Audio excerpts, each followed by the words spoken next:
Добро вечер, почитувани гледачи, ова е официјалниот почеток на информативната програма. Бидете со нас во следниве околу 30 на минути и проследете го понеделничното издание на вестите на Ирис телевизија. А знаете, кога се менува власта, се менуваат многу работи, а со тоа и на површина испливуваат многу нешта. Па така, новиот директор на јавното предпријатие ИСР образложува како работел предходниот. Па вели, предходното раководство на Штипското комунално предпријатие ИСР остави празна каса и милионски долгови. Околу 1 милион евра е разликата меѓу обврските и побарувањата. Новиот ВД директор вели дека има и злоупотреби, но клопчето доправа ќе го размотува. Тој обвинува дека неговиот претходник не враќал дел од старите долгови и дозволил да се трупаат камати. Лоша е финансиската состојба во Штипското комунално предпријатие ИСР е оценката на новиот директор Живко Тасев. По 3 дена од неговото назначување за вршител на должноста директор на најголемото јавно предпријатие во Штип затекнал побарувања од 133 милиони, а долг од 186 милиони денари. Самите бројки кажуваат за разликата меѓу побарувањата и долгот. Може тука да кажам дека најголем долг имаме спрема Министерството за финансии, околу 68 милиона. Тоа е за останат долг од кредитот спрема Светска банка, што го презема Министерството за финансии. Според анализите, јавното предпријатие ИСР кон фирмите добавувачи должи околу 45 милиони денари, кои, како што рече Тасев, тоа се 4,5 плати за вработените во предпријатието. Во моментов на сметката има 4 милиони денари, а направена е динамика на исплата на долговите. Кога дојдов, возниот парк беше во лоша состојба, веќе се поправат возила, значи до сега за овие 3 дена може да кажем дека почнуваме од нула. За идното работење ми дава за право да кажем дека со 17 години работно искуство, тимот што ќе го одберам, добрата соработка со градоначалникот, да одговориме на сите предизвици што ги носи едно јавно предпријатие што е ЈПИСА. Тасев забележа дека домакинствата за сметките за вода и ѓубрарина должат околу 22 милиони денари, но имаат и околу 80 милиони денари за кои граѓаните кои должат веќе се тужени. Наплатата на сметките од страна на Штипјани е околу 80% кон јавното предпријатие ИСР. Тасев веќе почнал и со штедењето. Забележал дека камионите и тракторите за смет полнеле гориво 2 пати во неделата. Дојдовме до заклучок, ја 3 дена, јас кажам дека јас 17 години тука работам, не може едно возило кое се бере 60 литра гориво да се полни и вторник и петок. Значи за 3 дена не може да се мина, тоа е околу 600 км. Новиот директор на јавното предпријатие ИСР Тасев рече дека во тек е изготовка на програмата за Штипското комунално предпријатие за наредната година, во која ќе се стави акцент на новите проекти кои се во интерес на граѓаните на Штип. Штипскиот градоначалник Благој Бочварски изминатиот викенд го искористи за посета на градот Копер во Република Словенија со дел размена на искуства, но и да се види како се раководи една успешна општина. Бочварски најави смени на директори на 2 локални институции во Штип, додека во Виница се променети 20 директори на основни училишта и се назначени нови. Штипскиот градоначалник Благој Бочварски за викендов бил во посета на градот Копер во Република Словенија, информираше на денешната пресконференција, а на која истакна дека на средбата со градоначалникот на Копер разговарал за искуствата во делот на спортот, но и за проекти кои ќе донесат заштеда на енергијата во локалните институции. Тој забележа дека од градоначалникот на Копер, кој 15 години ја добива довербата од граѓаните, има што да се научи. А исто така ова општина е со скоро ист број на жители како што и Штип. Се очекува соработката да се продлабочи, а во наредниот период очекува градовите Штип и Копер да се збратимат. Посетивме неколку знаменитости во Копер, но и спортските терени на фудбалскиот клуб, каде што можеме многу да купиме, да научиме и да воспоставиме соработка. Веќе договоривме дека во наредниот период на полето на спортот ќе имаме соработка со општина Копер, но и сите проекти кои што тие веќе ги применуваат во делот на например заштеда на енергија, например на возила, автобуси кои што се електрични, кои што заштедуваат многу енергија на енергетски ефикасни објекти. Бочварски најави дека во текот на оваа недела ќе се назначат нови директори на штипските локални институции, и тоа на оние каде што на претходните им е веќе истечен мандатот. Па јас веќе знам дека во една од градинките има истечено мандат директорката, која што треба да се случи замена. Во домот на младите исто така директорката, која што само ме информираше дека е истечен мандатот и таму ќе треба побрзо да реагираме. Пред 3 дена за нови директори беа назначени Дејан Доневски на Средното текстилно училиште Димитар Мирашчиев и на Средното медицинско училиште Јане Сандански Емилија Рамбабова. Смена на директори има во Виница. Горан Иванов е новиот директор на Виничкото основно училиште Славчо Стојменски, а Марија Јованова ќе раководи со основното училиште Гоце Делчев. Во Кочани за заменик на градоначалникот е назначен советникот Благој Ситновски. Изминативе 10 месеци сообраќајната полиција санкционирала над 100 возачи за зборување на мобилен телефон додека возат.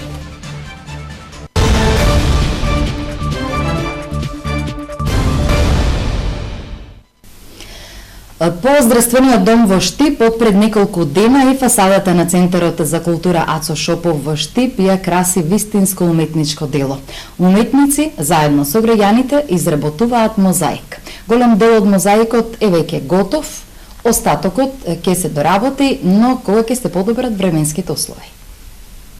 На предниот дел од фасадата на Домот на културата Ацо Шопов е инсталирано ново уметничко дело. Млади уметнички од Скопје и Кочани, деновиве со парчиња од плочки го разубавија влезниот дел на оваа институција. Овој мозаик е дел од програмата Мозаик соработка во традиција и современото живење, кој што преку проектот Нов културен бран го добивме овде во Штип и ни е голема чест што го ставивме на нашата зграда.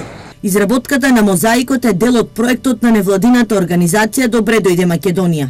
А покрај Штип, претходно вакви мозаици беа изработени и во Струмица и Кочани. Македонија е земја позната на древните мозаици. Меѓутоа, има една, да речам, простор кој е многу непополнет, а тоа е мозаикот, современиот мозаик. Современиот мозаик веќе е многу голема традиција како креативна работилница во цела Европа. И е едно предвижување на традиционалното и современото во мозаикот, што значи овде е едно култно место, едно доста интересна локација пред на самата фасада на Националното станово Центар за култура Ацо Шопов. Символично во изработката на мозаикот денес се вклучи градоначалникот Благој Бочварски. Земјоделците бараат повисоки откупни цени на жолтото злато, да се зголемат откупните цени на тутунот по класи и да се укина третата и четвртата класа кои се најслабо платени. Вака бараат тутунарите од Струмичко-Радовишкиот регион, каде деновиве почна откупот на годинешнава реколта. Според нив килограм тутун не смее да се откупува по 300 денари, оти со сегашните цени производството станува неисплатливо. Тутунарите тврдат дека годинава значително е намален родот не само поради лошите временски услови, туку и поради фактот што нема кој да го работи, оти цените со години се исти. Само за илустрација, во Струмичко своевремено се садеше тутун на околу 5000 хектари, годинава тој беше засаден на само 1500 хектари. Во Струмичко-Радовишкиот регион тутун откупуваат 4 компании и очекуваат да бидат откупени 20% помалку за разлика од лани. Просечната цена на првите количини што се откупија изнесува околу 200 денари.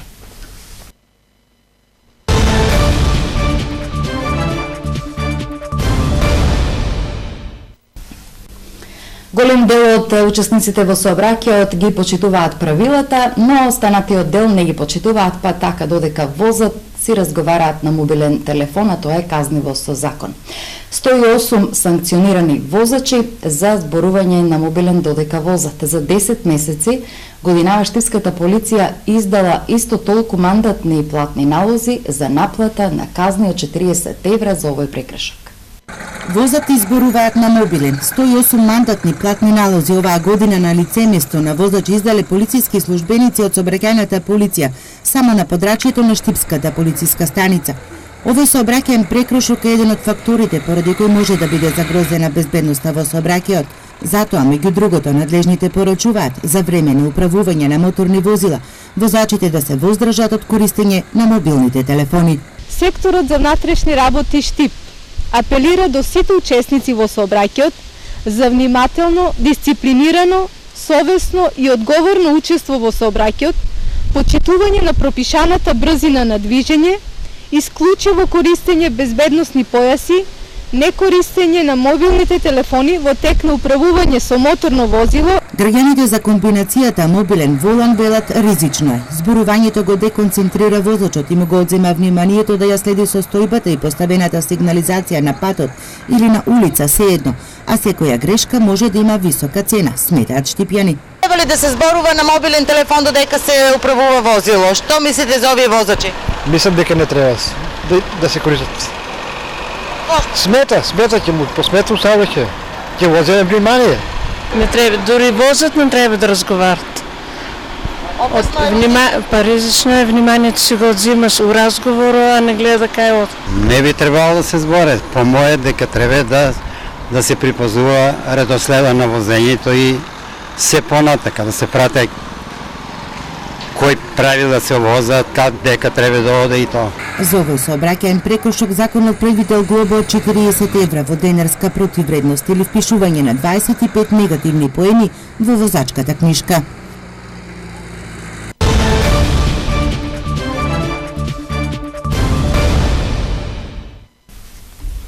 И кон крајот на дневникот следи исходот од изминатиот спортски викенд. Екипите на Брегалница и на Борец остварија победи на домашен терен, додека лидерот на второлигашката табела во групата Исток, Беласица, одигра нерешено и без голови со тимот на Осогово во Кочани. Екипата на Брегалница на Градски во Штип беше подобар противник во првото полувреме и дојде до победа против тимот на Каменица Саса, изразена со резултат 2:0. Штипските плави до победата дојдоа со двата гола кои беа постигнати токму во првиот дел. Брегалница во водството 1:0 дојде со гол што го постигна Ристе Номов во 10-та минута. На 2:0 за Брегалница с големи Ристе Темелко со гол што го постигна во 26-та минута. Во вториот дел гостите од Македонска Каменица беа подобри и на два пати ја погодија стативата. Еве ги комплетните резултати од ова 13-то коло. Брегалница Каменица Саса 2:0. Осогово Беласица 0:0, Борец Кожов 2:0 и победа во Ландово Тиквеш 1:3. Табела: Беласица е на првото место со 30 бодови, второ место Борец 26, трето место Брегалница 25, следува Кожов на четвртото место со 22. Тиквеш и Патковица на петтото и шестото место имаат идентични 18 бодови, исто како што победа во Ландово и Каменица Саса на седмото и на осмото место имаат по 11 бодови. Последно девето место за екипата на Осогово со 8 освоени бодови.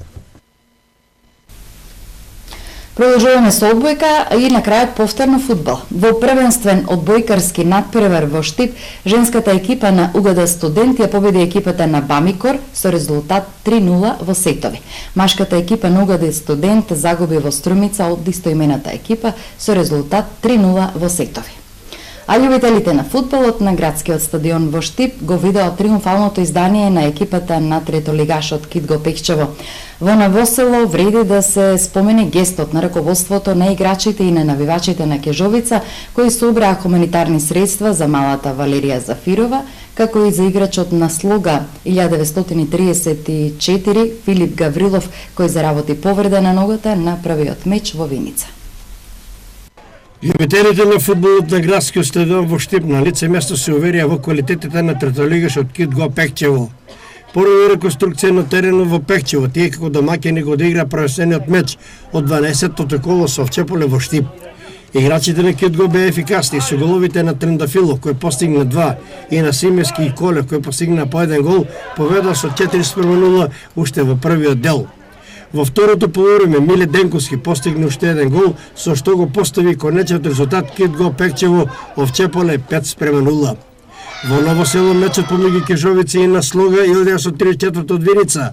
Покрај првенствениот имаше и хуманитарен карактер.